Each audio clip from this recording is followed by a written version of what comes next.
Last class में हम लोगों ने स्मार्ट फिल टूल के बारे में और स्मार्ट ड्राइंग टूल के बारे में पढ़ा था। आज हम लोग उसके आगे के टूल्स देखेंगे। यहाँ पे लिखा हुआ है फ्री हैंड टूल, जिसकी शॉर्ट की है F5। इस वाले टूल पे क्लिक करेंगे और माउस से आप फ्री हैंड जैसे जैसे रोटेट करेंगे उसी डायरेक्शन में लाइन ड्रॉ होता हुआ जाएगा। कुछ इस तरह से छोड़ देंगे तो वो लाइन वैसे ही रह जाएगा जिस तरह से आपने ड्रॉ किया था। ये था फ्री हैंड टूल, जिसकी शॉर्ट की है F5। पेपर में पूछा जाता है इन सब शॉर्ट कीज़ के बारे में। कंट्रोल ए सेलेक्ट किया इसे और डिलीट कर दिया। अगले ऑप्शन पे आते हैं 2 पॉइंट लाइन। मतलब आप लाइन जब ड्रॉ करोगे तो इसके 2 ही पॉइंट बनेंगे, एक तो पहला स्टार्टिंग पॉइंट और दूसरा एंड वाले पॉइंट पे। चाहे हॉरिजॉन्टल या वर्टिकली जैसे भी आप ड्रॉ करना चाहें उस तरह से आप ड्रॉ कर सकेंगे। कंट्रोल ए सेलेक्ट और डिलीट कर दिया। बेंजर टूल ये क्या होता है कि इससे जहाँ पे भी क्लिक करेंगे और उसके बाद जहाँ इसकी पोजीशन दूसरा जगह पे क्लिक करके चेंज करेंगे उस पोजीशन को ये लिंक कर देता है। इस टूल का काम आगे ज़्यादा होता है। जहाँ पे भी आपको चाहिए उस जगह पे क्लिक करते जाए, उस लाइन को वो जोड़ता हुआ उसे जहाँ से स्टार्ट किया था उसी जगह पे आके आपको मिलाना होता है। सेलेक्ट किया और इसे भी डिलीट कर दिया। नेक्स्ट है आर्टिस्टिक मीडिया। ये क्या होता है अभी बता रहा हूँ। उससे नीचे देख लेते हैं पेन टूल। यहाँ से पेन टूल लेंगे और इस तरह से पेन की तरह आप जैसे जैसे क्लिक करेंगे वैसे वैसे वो चलता जाएगा और ऐसे कर्व करोगे तो वो कर्व भी होगा इस तरह से। और जहाँ से शुरू किया था उस जगह पे आके आपको इसे मिलाना भी होगा।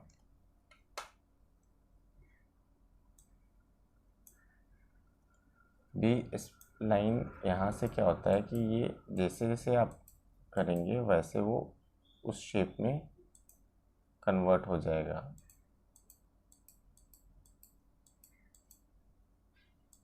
कुछ इस तरह से।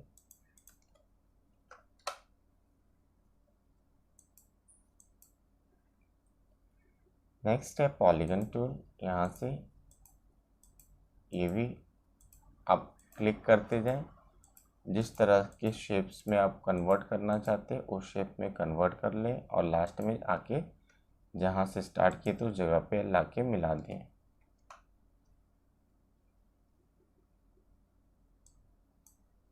थ्री पॉइंट कर्व टूल ये क्या करता है, 3 पॉइंट कर्व टूल है। जिस तरह से आप कर्व करना चाहें उस तरह से 3 पॉइंट कर्व टूल से कर सकते हैं इस तरह से।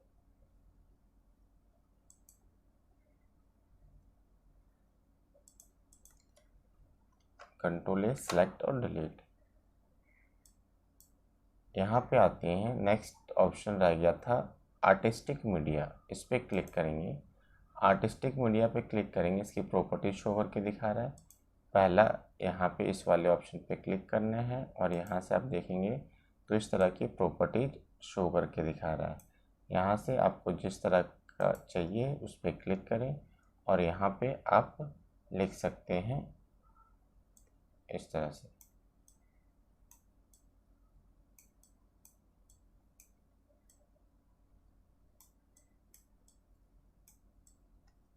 इस तरह से बच्चों के बुक्स वगैरह में अट्रैक्टिव लुक में लिखा होता है। और उसके कलर भी आप चाहो तो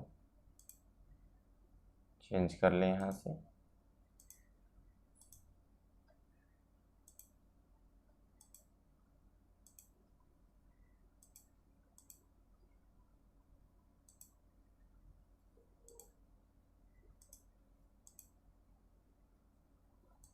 आप देखें काफ़ी अट्रैक्टिव लुक में है।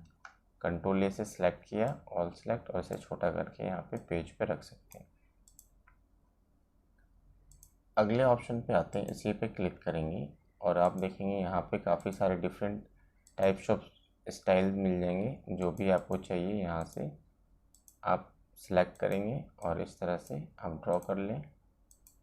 दिख रहा है यहाँ से टेक्सचर्स इस तरह से आ जाएंगे। दूसरे ऑप्शन पे आते हैं। यहाँ पे आप देखेंगे बच्चों के लिए बर्थडे कार्ड वगैरह बनाना हो तो उसमें आप टॉफ़ी वगैरह मेंशन कर सकते हैं। काफ़ी कुछ है इसके अंदर दिया हुआ। यहाँ से आपको जो भी ठीक लगे उस हिसाब से आप सेलेक्ट कर लें।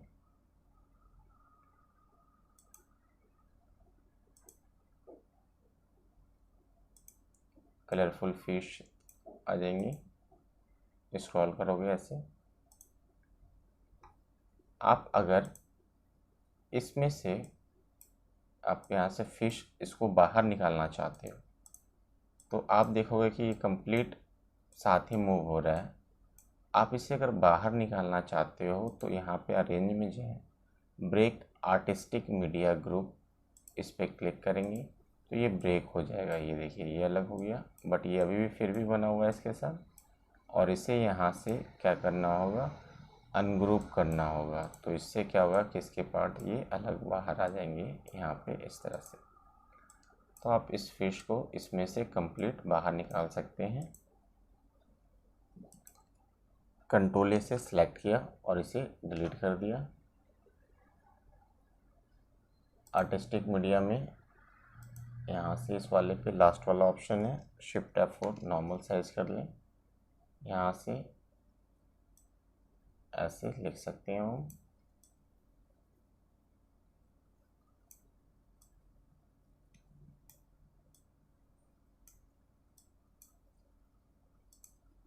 सेलेक्ट करके यहाँ से कलर चेंज कर लें।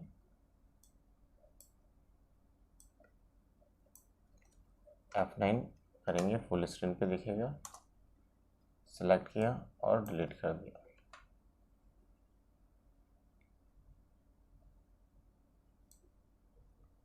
नेक्स्ट ऑप्शन है जूम टूल। अगर अपने पेज को जूम करना चाहते हो तो इस तरह से जूम हो जाता है। शिफ्ट F4 से नॉर्मल साइज में आएगा।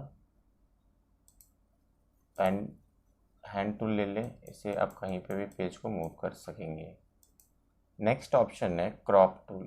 क्रॉप टूल क्या होता है कि अगर कोई शेप आप ड्रॉ करते हो और इस शेप को क्रॉप करने हो तो आप क्रॉप टूल लेंगे और यहाँ से इसे सेलेक्ट करें। जितना हिस्सा क्रॉप करना है और डबल क्लिक कर दें, उतना हिस्सा क्रॉप हो जाता है। नेक्स्ट है नाइफ। नाइफ टूल का यूज़ हम लोग करते हैं कटिंग के लिए। यहाँ से रेक्टेंगल शेप बनाया और नाइफ टूल लेंगे, माउस को इस जगह पे रखना है और इसे ऐसे करते हुए क्रॉप कर दें और इसे बाहर निकाल दें। तो इस तरह से ये ऑब्जेक्ट क्रॉप हो जाता है कंप्लीट सेंटर पॉइंट से। एक बार दोबारा देख लेंगे। यहाँ से आपको लेना है नाइफ टूल और इस जगह से आप जैसे माउस को रोटेट करोगे ये हिस्सा क्रॉप हो जाता है उतना बीच से। कंट्रोल Z अंडू कर दिया। अगले ऑप्शन पे आते हैं इरेजर टूल। आप इस पॉइंट से इरेज कर दें, इस तरह से इरेज जाएगा। वर्चुअल सेगमेंट डिलीट, इसे वर्चुअली सेगमेंट इसके डिलीट कर सकते हो इस तरह से आप।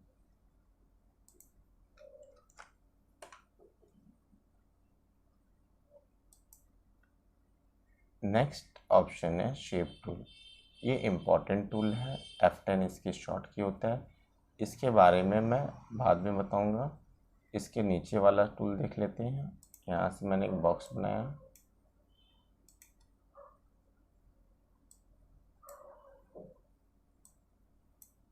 स्मॉच ब्रश टूल है। यहाँ से आप ये कॉर्नर वाले हिस्से को लेके ऐसे ऐसे जैसे पानी की बहाव कैसे की ओर होता है उस तरह से आप दिखा सकते हैं, या फिर इसे बाहर की ओर भी ऐसे दिखाया जा सकता है। कंट्रोल Z अंडू कर लें।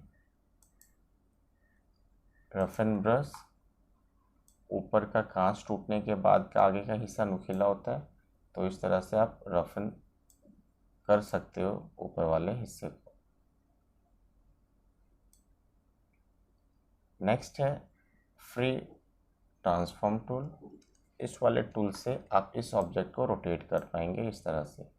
वैसे अगर हमें रोटेट भी करना होता है तो डबल क्लिक करके रोटेट कर लेते हैं, कुछ इस तरह से, वहाँ से करने की ज़रूरत नहीं पड़ती है।